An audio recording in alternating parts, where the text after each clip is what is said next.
Welcome to Triangle BNI. Today's show is brought to you by Simply Done Concierge. Folks, getting busy now. School has started. May have some more things to do, some more errands to run, more games and after school competitions to be part of. So you need to make sure you get your stuff done. That's what the team at Simply Done Concierge is ready to help you with.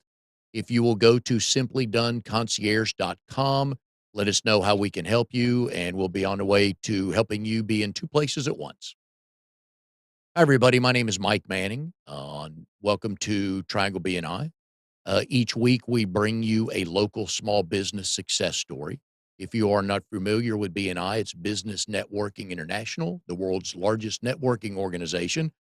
Our little slice of heaven here in the Triangle, Raleigh, Durham, Chapel Hill, and the surrounding towns. There are 33 chapters and about 580 members get together each week, and our goal is to help each other grow our businesses. Our local small business success story this week is Kellie Syfan with Clove Hitch Behavior. Kellie is a visitor host in Triangle North. They meet Wednesday mornings at 11:30 at the Youngsville Gun Club. Brand new chapter I think about 8 or 9 weeks in. Kellie, good morning. How are you? Good morning, Mike. I'm doing great. How are you? Doing well, doing well. Got a bunch to talk about. Kellie is a counselor and psychotherapist. Behavior therapy, the way she describes her business, I think I got this right, Kellie. Behavior therapy in an outdoor setting for all ages, change behavior, protect the spirit. That's correct. Yes, I have that counselor psychotherapy seat, and I am a behavior analyst working in a farm setting. Are people careful what they share with you? Just in general, Yeah. I tend to have less of the I'm not certain if I should share this with you and more of a what are you analyzing about Yeah. me right Yeah. now? Sort of the panicked, I'm trying to be funny or cute about this, but also I'm a little terrified you're seeing through my Yeah. my head and my mind and you're going to, bring up some deep dark secret or Yeah. truth about me that I never thought anybody would know, which it Yeah. always makes me laugh a Yeah. little bit. Quit looking at me. I know what you're Yeah. thinking. No, you don't. um, I enjoy your elevator pitches and your presentation because you talk about basically people of all ages Mhm. that come to you. Is there kind of a favorite age or anything like that that you kind of enjoy the most? Sure. So I've worked with ages about 18 months to my oldest client was in their 90s. And I've got three different niches that I work within. The tantrums and meltdowns, I really love having my kindergarten age and toddlers. Those are really, really great because we can get in early. We can make some big differences that allow us to get along at home and in school, and as we're developing friendships moving forward. When we go into the realm of irrational fears and phobias, preteens is where I get a lot of work done there because that's where we know that this is a fear that's set in for a long time. It's not, oh, I'm afraid of the dark and I grew out of it, or I'm afraid of shots and I grew out of it. And this is really stuck with us. So often that's where I'll have referrals for those sorts of things. And then the behaviors resulting from trauma, I tend to get a lot of older teens for that particular realm. I get a lot of cases where there has been a separation in the family or something has occurred through the entire family or just the individual that has caused behavior patterns that don't allow the person to do the things that they want to do in life or reach the goals that they've set for themselves. Now, make no bones about trying to bring up my grandkids in a show, and I was just telling Amnon before we came on the air, Maggie, my one-year-old granddaughter, was, taking a shower with her mother the other day, and her mother wanted her to do something Maggie didn't wanna do, so Maggie just headbutted the shower door. They live in Charlotte, but, otherwise, I'd probably have them talk to you, but that's Maggie's. They call her Miss 100% because that's her only speed, right? I know you've seen that before. Absolutely. One of the things I like about society today, I know it drives people nuts, is there are more and more people that have voices, whether it's social media or finally they can talk about things. Minority voices in particular, female athletes. I love that. And I know they drive people crazy. And my generation and my sex and my age are like, why don't they just shut up and play? But I love the way people have voices now. Or is that making it easier for people to come to you and ask for help? That's a really interesting question. I'm not certain if it makes it easier for people to come and ask for help. What I am certain of is we're starting to see a break in some of the stigmas from different behaviors. Either the I shouldn't report this having happened to me because there's a stigma that it happened to me, or I'm engaging in this behavior that I know I shouldn't, and there's such a big stigma that I'm unwilling to get the support to work through it. And so, this world where we're seeing more diversity in voices, where we're seeing more experiences getting out into the world, we're seeing a lessening of stigma that's slowly moving forward into perhaps an increased comfort for reaching out for help. And also it's interesting watching that across the pendulum swing of societal backlash and all those different things, like you mentioned, and seeing where we end up landing or settling as years move forward, I think will be really interesting. Whether it will push into an era of we all sort of constrict and get scared again, or our box has broken open, Pandora's box has let everything out. We can all take a breath and start to address things that have been an issue in our culture, society, and lives for a really long time. Are we hesitant to call you and professionals like you because we don't want to admit it or we're maybe afraid of what we're going to learn? There's a couple reasons people are afraid to call me in particular. One is that same, like, you're going to see something that I've been hiding for a long time before I'm ready for you to. You're going to analyze my behavior and see something that I've been trying to hide for a very long time.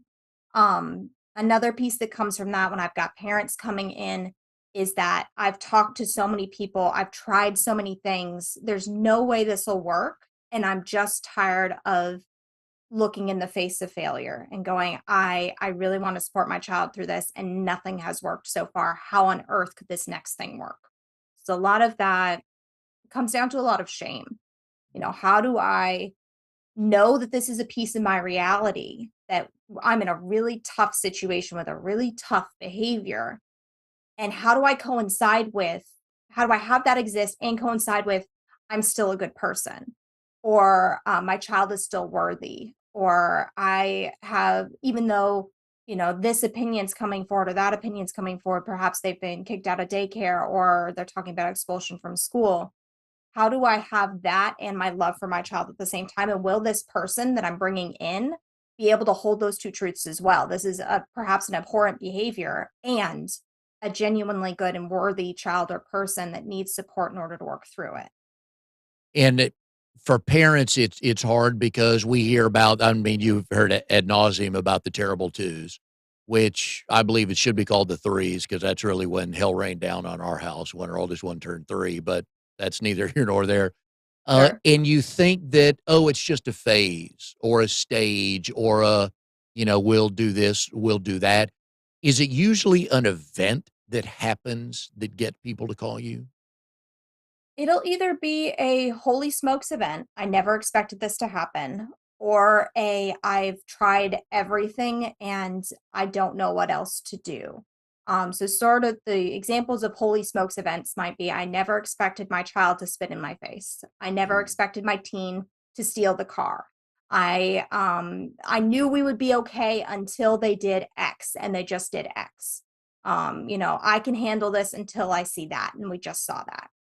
Then on the other side, there's the sort of, and it's incredibly difficult to see there's nothing I can do. I'm completely powerless in this and I need help now. Which is so tough because if I could get in a couple steps before that and be able to empower people before they hit that point, they don't have to go through that hurt moment and that terribly difficult moment before they make progress, because you can make progress before you hit that point. But yeah, that sort of rock bottom hit, or the something has happened that I'm going, whoa, this is way beyond what I expected, or am in the litmus test of, is my life okay? It just failed that test and I want support now. And I would imagine you deal with spouses that disagree whether they should call you or not. Absolutely. Yeah, I have a lot, because I work on the trauma side. I have a lot of families that are broken, that have multiple adult caregivers involved across different settings and houses. There's sometimes legal requirements or court orders that are involved in what we're doing, and there's a lot of different opinions and values to balance. I think that's really important to say that we're balancing values here. It's not a situation generally of I'm just trying to stop you, but rather we have different value settings here. We're both trying to express those in the best way that we can in order to best care for this child, and they happen to not coincide. That can be a really, really tough situation.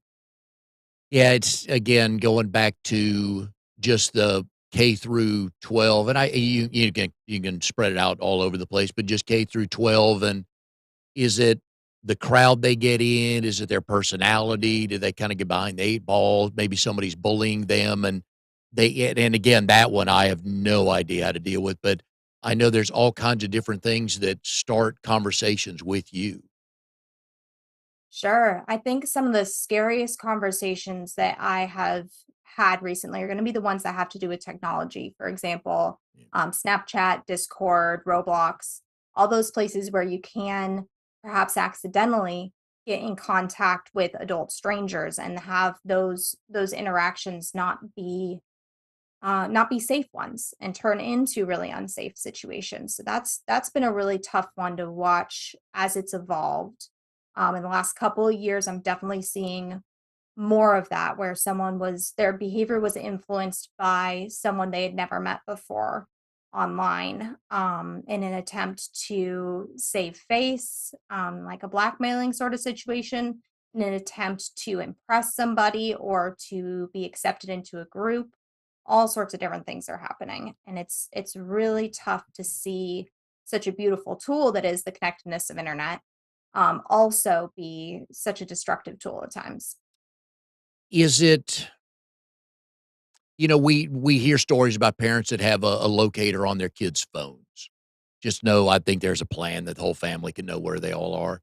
Um, Absolutely. is it right to go back and look at our kids' browsing history? Is that gonna give us insight if they don't share anything? I mean, how do we approach that?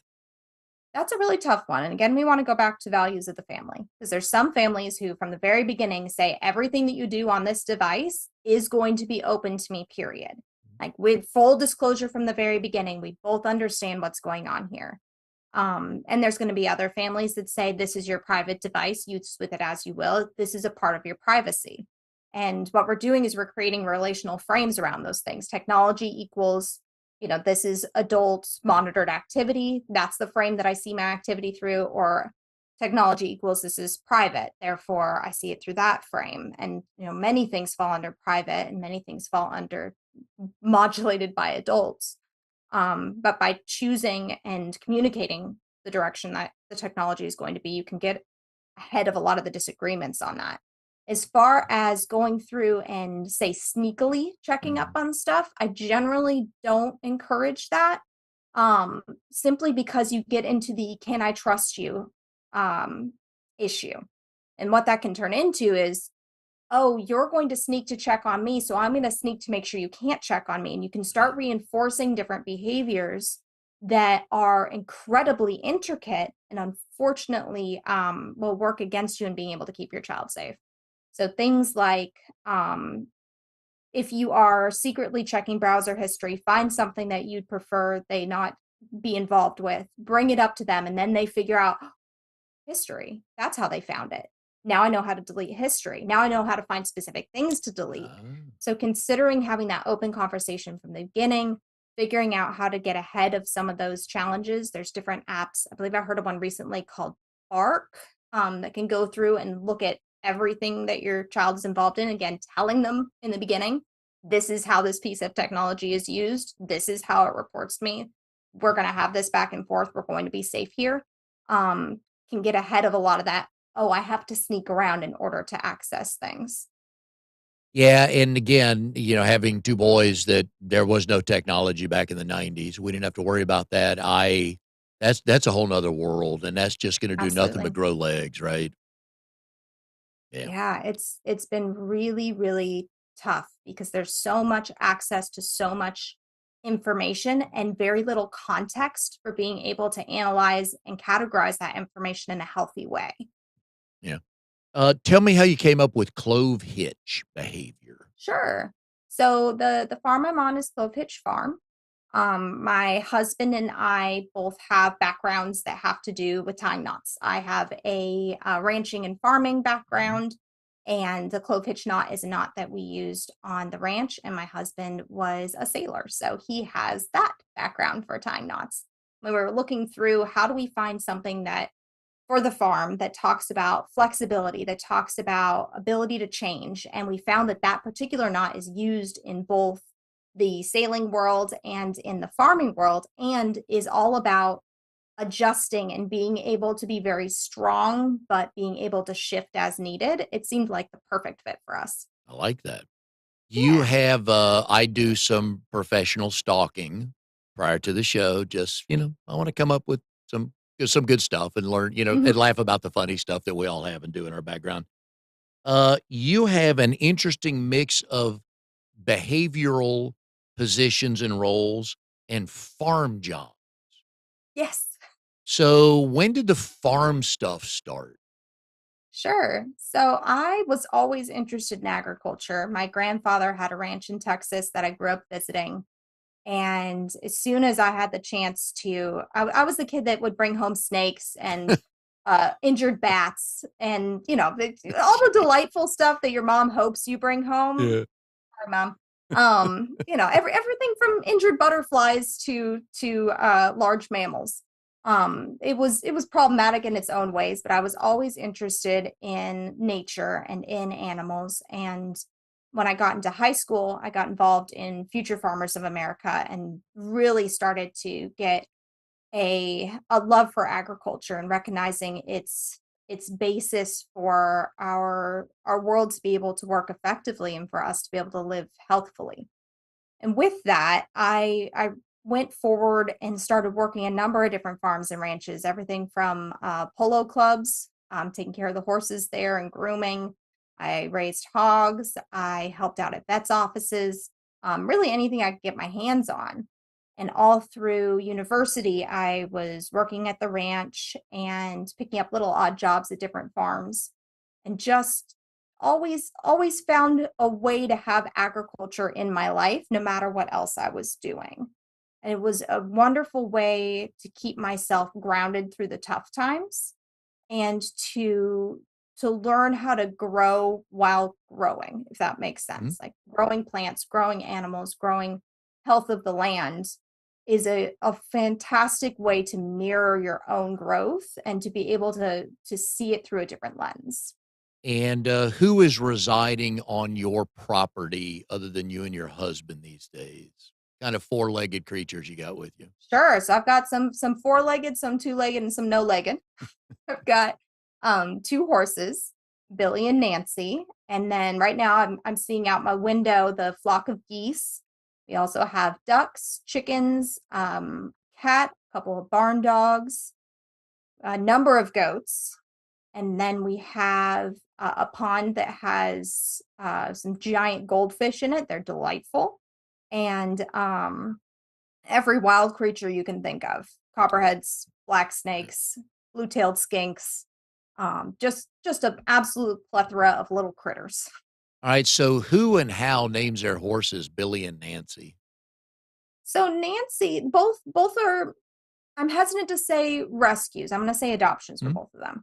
So Nancy was originally named by her original owner, and I'm going through my head to make sure that I'm taking care of their privacy. Someone very near to them was named Nancy and passed away right before Okay. she was born, and so she was named Nancy. And there it was a really tough situation of this animal as a memorial for my past loved one, and I'm not sure if I can have my this animal in my life. So it was a situation of they were unable to let go and they also knew they Yeah. needed to let go. So it took a couple of years for Nancy to fully be transferred over to me. And then Billy was is originally a rescue situation. He was neglected down in Florida. He has a scar on his nose from where his halter grew into his face. He Ooh. was emaciated. And when he escaped his situation, he got hit by a car, which is finally where animal control got a hold of him. And he lived with a couple other families along the way, but he's made it to us, and he'll have his forever home with us. And they are such a hoot. Oh my goodness, they have funny names for sure, but they fit just perfectly. And you use the animals in some of your therapy too, don't you? Absolutely, absolutely. So the ducks are really good about teaching about boundaries because they don't respect them unless you really push for, "I'd like a boundary here."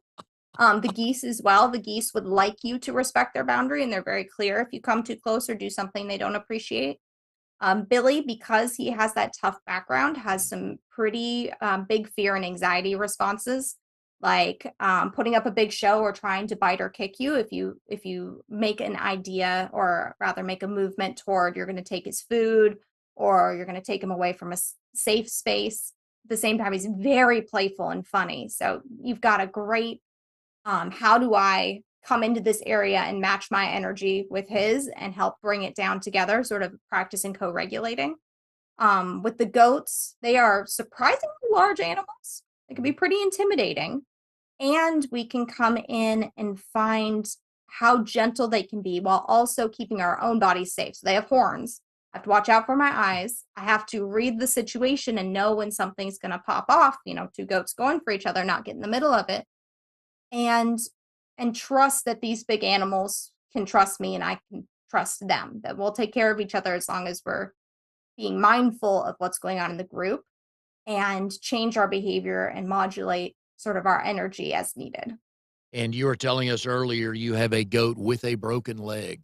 I do. Yes, Miss Modine. Miss hmm Modine, where does that name come from? So it's a name from a show out of Canada that my husband and I used to watch called Sleater Kenny. No, getting that wrong. If I think of it, I'll tell it to you, but That it's a show works? out of Canada, and one of the characters, or rather one of the locations, is called Modine's. Okay. And how does a goat with a broken leg get around? So what I did was I braced down under her foot all the way up to her shoulder, and that allows her to put weight on that leg, without putting pressure on the broken spot. So we have really high hopes that it is setting correctly. So far, it looks great. We reset it yesterday after 2 weeks in. We're hoping to have her in another 2 weeks, and then just go into bracing and rehabbing that shoulder. Okay. Plans to add any more animals by the end of the year? We'll probably have another round of ducklings come through in the fall. Oh, we also have rabbits. We'll have rabbits coming through in the fall as well. As far as like big groups of animals coming in or a new type of animal, absolutely not. We are building an office right now, and I've got to focus in on that. Is that what you get each other every Christmas is an animal for the No, farm? goodness, no. Or people That just would drop turn them into off? hoarding Yeah, very quickly. people just No, drop them off, don't they? yeah, we both really like art, so it tends to be Okay. art as Okay. our gifts to each Alright. other. So your husband's name is what? His name is Aaron. Aaron, alright. So how did you and Aaron meet, and do you both tell the story the same way? Oh goodness, no. Oh, No. good. Good, good, good. Okay. No, we tell it quite differently. It cracks me up because sometimes we'll tell it at the same time to someone who has asked, and it's slightly different. The short answer is that we met at a coffee shop and then went out dancing, and we both lived in Durham at the time, and it was so much fun, and he was just lovely, and it was one of those situations of who would have thought two people from California would meet in Durham and just happened to hit it off. We grew up just a few hours away from each other and had to move across the country to meet each other. So I'd say it worked out pretty well. how did 2 people get a coffee shop and dancing story different? Well, the we met online originally, so Okay. that piece sometimes one of us will leave out Right. because it sounds more fun if you just say coffee shop and out dancing. But there are a bunch of people that have been on the show, met their spouse online, so it's Mhm. more and more. How long did you guys talk before you met at the coffee shop? Oh goodness, weeks to months. Yep. I'm very much a let's take things slow sort of person. Meeting people online, they could be anyone, as Yep. we talked about earlier in the show today. So I was very much take the time, also recognizing, hey, if we're going to go out dancing, let's first meet at a coffee shop. So if we go, oh no, Yeah. this is not what we thought it was, it's an easy out. We finished our coffees, we can walk away. So I very much am about how do we get ahead of potential challenges and stick with our values as we make choices through all of our relationships. And it makes it so much healthier if we can go about it that way. I'm happy to say that that was a way that I was able to do so in that particular relationship. So when did you know things are like, "Ooh, I kinda like this"? It not too long after we started dating, he invited me to go camping for a week in the winter Wow. in New York. And I went, "Okay, if we make it through to the winter, and you still want to take me camping, in a tent Yeah. in the winter in New York, then let's do it." And, it was a number of months before that came around, and by the time that came around, we both went, "Yes, this sounds like a great idea." Okay. And the trip And, was fun? pardon? The trip was fun? It was a blast. It Good. was just beautiful. We were in, sort of the oh, what do you call it? The All the gorges with all the the waterfalls, Finger and we got Lakes to go see region up north? Niagara. Mhm. Yeah, up by Watkins Glen and up that Oh, way. yeah, Yeah, yeah. okay. Gorgeous, gorgeous.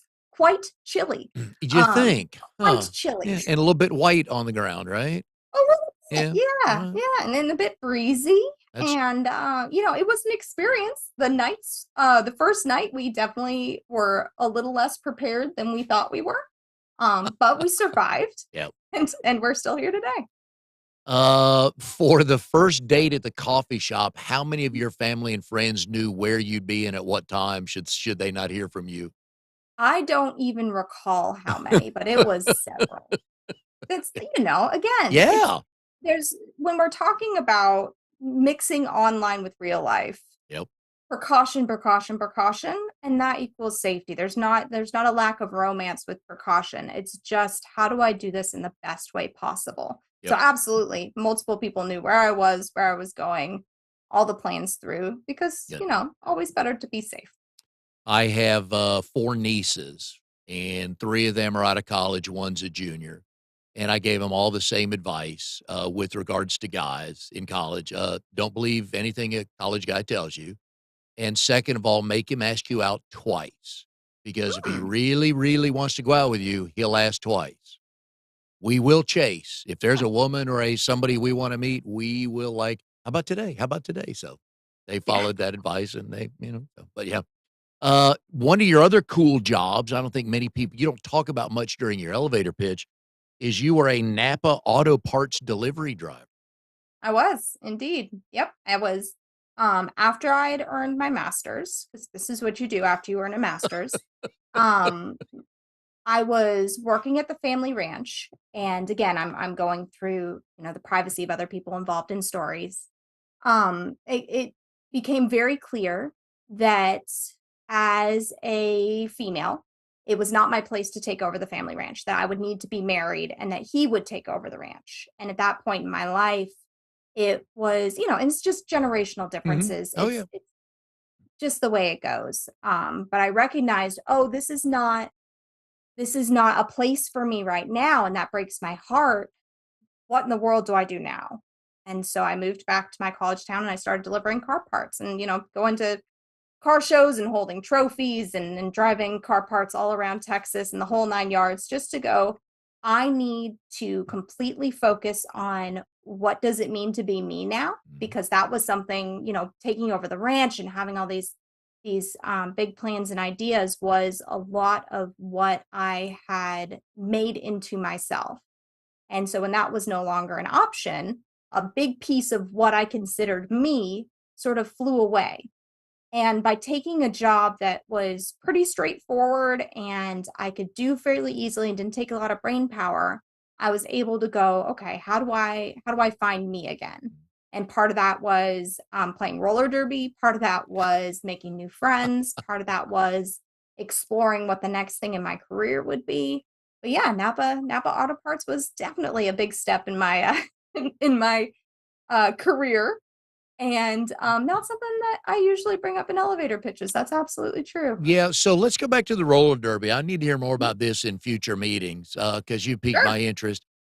My guess is you were one of those smiling assassins, right? You kinda walk up, "Hey, how you doing?" Laugh, and next time you come by me, I'm laying down and seeing stars, right? Yeah, I played mostly played a position called a jammer, which Mhm. wears a little star on their helmet. They're the one that scores the points for the team. Yep. So it's a lot of like juking through. And then I would occasionally play some other positions, but I was fairly quick. I was good at getting through difficult situations, and if somebody slammed me pretty hard, I could stand back up and keep going. Okay. Which were all good traits for that particular position. Nice. How long did you do that? I did that in Texas, gosh, for a year, maybe 2, and then a little bit in Colorado. I was hoping to join a team out here in North Carolina. I've just never been able to find a team near enough to where I was at, to be able to get that done. So you could lace up some, blades right now and give us a good run for our Oh my team? gosh, I love roller skating. I always say that the little town I'm in, Franklinton, just needs a roller rink. Yep. That's all we need, and then we'll be complete. Well, that's your next business. It's a joke, and it's not a joke. I know. I know. I'm with you. I bet there's land somebody would do that because it would go over well. The world's Oh my moving goodness, that yes. way. So, yeah, there'll be no shortage of families wanting to skate. Uh, Absolutely. so schooling-wise, in no particular order, I believe you started out at Texas A&M, I did indeed. and then it was Florida Institute of Technology, and then Schreiner? Other way around. So Okay. Texas A&M for my bachelor's, Schreiner for my master's in teaching certificate, and then Florida Institute of Technology for my behavior analyst Okay. certification courses. You probably had to take a few tests along the way. Are you, in general, a good test taker? I, in general, am a good test taker unless spelling is involved. I'm mildly dyslexic. Words like country and county, I have to take my thumb and go across them to be Yep. able to tell the difference. So if spelling counts, it's going to be a tough day. It's going to be a real tough day. Otherwise, I do pretty well.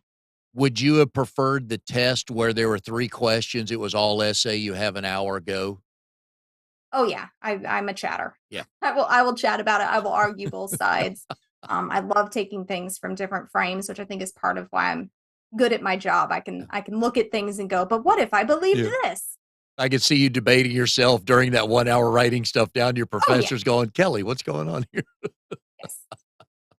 I had a number of professors that greatly enjoyed me as a student, and I Mhm. have a number that were vocally unhappy Yeah. with working with me as a student. And it's in those moments I was incredibly insecure, and why don't you like me? The people pleaser side was really having a tough time, and I recognize now that that's allowed me to meet students that are feeling that sort of same thing.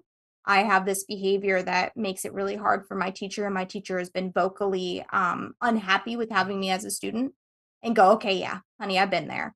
That's I know it doesn't make you bad. I know this is just a challenge in your behavior, and I can empathize through because I have been there.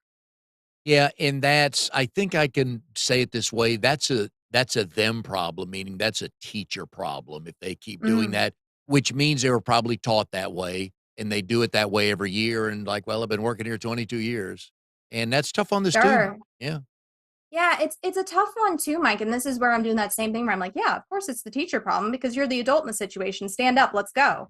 And the other side is like, hey, even as an adult, you don't deserve to be hit in the face, Mm, have a desk thrown at you. You yeah. don't deserve to have a child grab your scissors and try to stab you.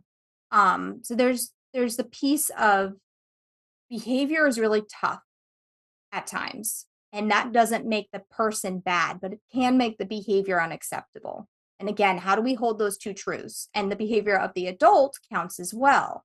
It's not just about the behavior of the child, it's the behavior of the adult. And where is that acceptable and unacceptable? And it doesn't affect your worthiness as a human. It's just how do we work through this and make it better? And I appreciate the clarification. Yeah, I just didn't I graduated high school in '79, and I don't recall any of that. Now, it may be Sure. because I had blinders on or, but I don't recall any of that. Well, So I think that's a really important thing to talk about. So we've got to remember too that institutionalization was much bigger in our past. That we have worked so much for integrating classrooms and all these different things and allowing more people into the greater population of the world, which is so fantastic. And we need more support to make sure that they can be successful in those spaces. And expecting people to go in with the same skill set and not have the support and do, the same just as well, quote unquote, be normal, which honestly, what is normal and who would want to be in the last place? But looking through at that and seeing, oh, we've worked really hard for integrating everybody, making sure we all have access to mainstream as much as possible, and we haven't provided them the support that they need to be able to succeed in those situations is really tough. You'll see that a lot too when we look at like, oh, there was nobody, autistic when I was younger. yep. Okay, well, there was high levels of institutionalization. There's been big changes in the diagnostic criteria, and just in general, we're seeing more people meeting that criteria, whether or not the criteria had changed, they wouldn't have met before, at the current criteria. We're seeing more people being affected by neurodivergence, and our world isn't changing fast enough to support so much diversity in brains. We're still very stuck in this is what a classroom should look like. This is what a workplace should look like, and that can be really really tough when you have increasing diversity, increasing needs, but not increasing support. Yeah, and I'm starting to hear more and more parents mention that one of their kids is, and I think if I've got this right, what I usually hear is, I have a child that's, is it on the spectrum? Mhm. Yeah, and that, again, back to your point, unheard of 15, 20, 25, 30 years ago. Yeah, so I'm glad on that. Absolutely. I always like to give, at the end of the show, just give people something to think about, and I can't, I don't wanna do your profession injustice by saying, "Hey, here's a black, white answer, give me a question, give me a yes, no answer." But if somebody just has a thought of, "I just would like to talk to someone, maybe it is, maybe it isn't," who other than you, and we've been putting Kelly's number on here, so please reach out to her, but what are kinda next steps if they feel like, I think I'm ready to talk to someone about this?" Sure. So there's a bunch of different resources you can go out to. If you're looking, hey, I think I want to have an assessment for a diagnosis. One of my favorite referrals is going to be Dr. Scarce, Suzanne Scarce. She's out of North Raleigh. She's phenomenal. That's all she does. She does a really good job differentiating between neurodivergence and trauma. So that's going to be my big referral for assessments. If you're just looking for providers and going, hey, I want to know what's out there. Psychology Today is going to be phenomenal. You can search by your insurance, you can search by your area, you can search for specific age groups or certain types of therapy. There's all sorts of different ways that you can hone that down and look through. As far as other behavioral supports, you can go if you're looking, hey, I've got a child and I really want ABA therapy, applied behavior analysis therapy, which at this point I'm kind of for the classic ABA therapy, I'm kind of on the edge of that. I don't provide your classic ABA therapy anymore. Going to BHCOE, Behavior Health Center of Excellence. That is a certification board that goes through different ABA companies and goes, hey, are they at a level of excellence that we can certify them above the board? So going through and going, hey, they are way above the basics as far as how they're caring for people, how they're caring for their staff, the way they're staying on top of technologies. So if you're looking for an ABA company, I would definitely check there. We appreciate that, and folks, we've been putting Kelly's number up on the screen during the show. If you have any questions, please give her a call, whether it's about you, your parents, or your kids. Just again, just ask. Asking is free. Absolutely. It's a great, just a lot of times when we want to do something, we hold ourselves back when the first thing we do, just start. Because people go, "Well, what should I do first?" Well, just start.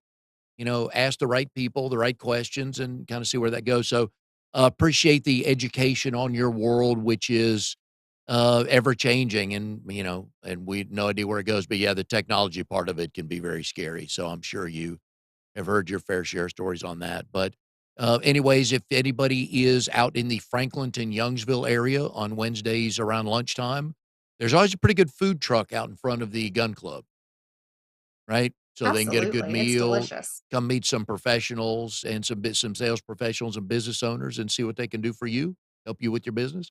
And Kelly, always enjoy the time. Love the story. The roller derby. I always put a little note. What's my takeaway? Um, the knot, the name of your company, Clove Hitch. It's a knot. But yeah, the roller derby. You and I'll be talking more about that. I will want to know more because I used to watch it on TV. Could never skate, but I thoroughly enjoyed it. So. Well, Mike, anytime you want to learn to skate, just let me know. I don't have a back for that anymore. 30 years ago, I could have, but not today, but I appreciate it. So, anyways, Kelly, thanks for everything. Good luck with everything. And we will see everybody next time on Triangle BNI.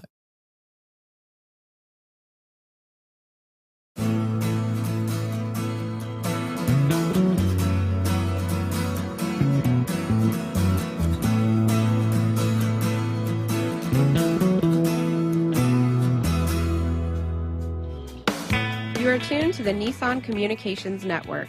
If you tuned in too late, you can always watch each program in its entirety or download an MP3 audio file of it in the archives section at nissancommunications.com. Don't forget to subscribe to our YouTube channel, follow us on Twitter, and like us on Facebook. Sponsored by StreamingGear.com, Carolina Apparel, and DeltaForce.net.